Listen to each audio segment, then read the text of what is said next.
joining us. I'm going to do a quick survey here for my assessment needs. Did you have a good time tonight? Yeah. I'm going to mark that down as 100%. Terrific, and thank you. These are very informal and casual. That's why we like them. And we also love that it's one of the rare but growing opportunities for you all to dialogue with us. I'm going to let Eric introduce the creative team, and I do believe Matt's going to join us a bit later too. I'll let Eric introduce his team to you, and then we'll get going. Great. Well, I'm Eric Rosen. I'm the director of the play. I also developed pieces of it with Matt, and I'm also the artistic director here at the Rep. Let's just go down through and say who you are. Hi, I'm Megan Ram. I'm the set designer. I'm Joshua Horvath, the sound designer, orchestrator, and music producer. I'm Jason Lyons, lighting designer. Nikki Smith, associate costume designer. Excellent.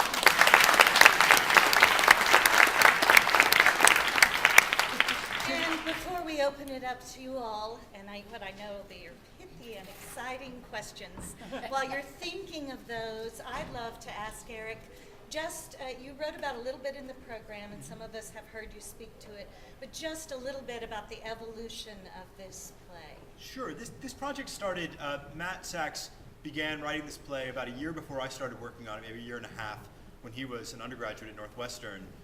Woo! Yep.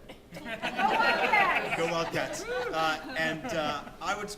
I did graduate school at Northwestern as well, so I heard about the project from our shared professor, Frank Galati, asked me to go up and see this at school. And I saw it in a tiny little black box theater on the Northwestern campus.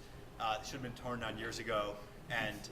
And just had the most extraordinary experience. And it was a rough version of this show, probably about 50 to 60% of the music is the same. The story is roughly the same. We've made some big changes over the years. Matt and I then developed it together with my theater in Chicago, the theater I founded called the About Face Theater. We premiered it there in 2005, then took it, 2006, took it then to Los Angeles to the Center Theater Group, where it had its West Coast premiere last fall, and now we're here on our way to New York. And we've been working constantly. Even this week, we've added a whole new song to the show in the last couple of days. I won't ask you to guess which one it was. We've been fine-tuning the material ever since I started working on it. So it's been a kind of slow evolutionary process in trying to get it from a very rough and exciting piece that I saw 4 years ago to what we're heading to New York with. Terrific. I would love, so this is my favorite of all of the forums. Actors are fascinating, that's true, and scholars are illuminating, but it is our very rare opportunity to hear about the collaboration of the design team. Has this team been with the project since minute one? This team, we're a mix. This half of the team has been with the project for a few years, and this half of the team is brand new as of the last few weeks. So it's a real mix of people, new perspectives, and seasoned perspectives. Matt's actually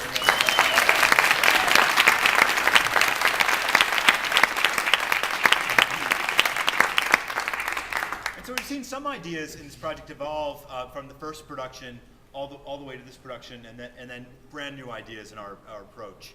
Megan, maybe we could talk a little bit about, Megan and I started collaborating on this design about 3, maybe 2.5 years ago in a really different environment. Sort of talk about where we first came up with. Sure. We first did this in a very small space at the Looking Glass Theater in Chicago. It was a studio space that they have that they had never used before. There was no plans for it. It was a feat of math to get 50 audience members into the room with a stage that was about 8 feet deep. And I think Matt could touch the lights above it.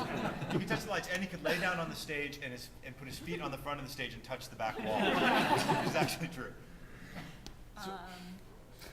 But it was actually a remarkably similar idea in terms of using this framework of theatrical storytelling as well as a sort of concert framework and being able to play with the parallels between those two things. And it was the same idea. We had, in that space, we were trying to figure out how to make a 50-seat room that no one had ever seen a play in before seem like a really large room. And so we came up with the idea of the curtains, partially because when you walked in the space, no one had ever been there before, so you had no idea how big it was. And the front curtains opened, and there were more curtains and more curtains. And so it created the illusion that it had a lot of volume. So really it was to trick it started as a trick of the eye to make people feel like they weren't going to freak out from claustrophobia in the play. And then we actually then adapted the idea to this obviously much larger theater going forward. Do you want to talk, Megan, about some of the new ideas that have come in this iteration that we've put into this theater? What's different? Yeah. The wall of books. We certainly did not have there. That is a new idea, which came from, well, one of the things that we have always not quite been able to fully address is that really the heart of the play, the whole middle 40 minutes of the play takes place in Sir John's bookstore. And we had never fully addressed the idea of the bookstore before, or the metaphor of words dripping from these walls of mine as a line of the show. It actually came from a friend of mine being at my house and looking at, I had a lot of bookshelves in my living room, and she said, "I really want to color code your books." And I said, "No, but thank you." What else is new? The truss is new. All the frames. All of the frameworks.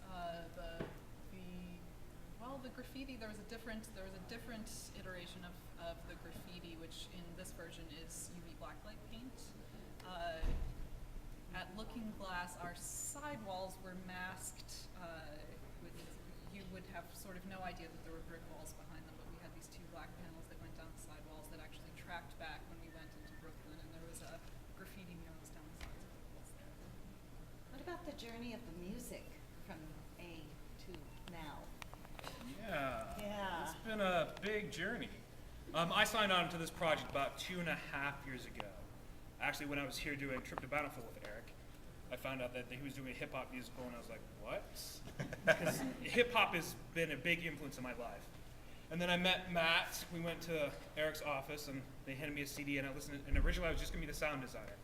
And I listened to the CD, and I was like, hey, can I do some stuff to this? Because I really heard these full strings, and I heard this grandeur to this music. So we started working on it, and we've composed how many different new songs now? We were listening to some old tracks last night, and I was like, oh my God, I can't remember. It's been such a long journey. It's been great, because we came in, originally it was all electronic music. Now we have a huge string section. We have these great, brilliant singers. We have a live drummer. And it's been sort of great seeing how this, in every space, is getting bigger and bigger and bigger.